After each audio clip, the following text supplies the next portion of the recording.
Pag ganyang senaryo ninakaw ang cellphone mo, meron akong alam na teknik kung paano i-locate at i-secured ang nanakaw na cellphone mo. Para pala to sa mga naka-Android at naka-iPhone.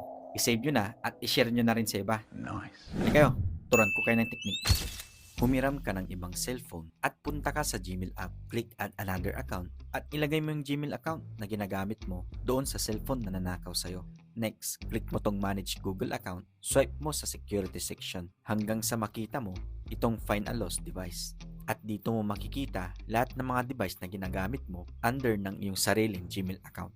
Dito, hanapin mo yung ninakaw na cellphone sa'yo at ilolocate na niya kung saan banda, kung nasaan ngayon ang cellphone mo. At paalala ka teknik, ipaalam agad ito sa mga pulis. Samantala, pwede mo ring ilag ang iyong cellphone or i-factory reset ito para maging safe ang iyong mga data.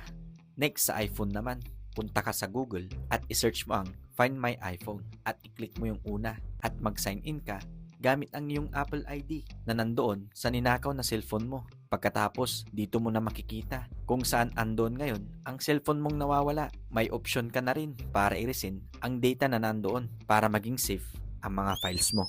Like and share at follow mo na ako para sa iba pang teknik tulad nito.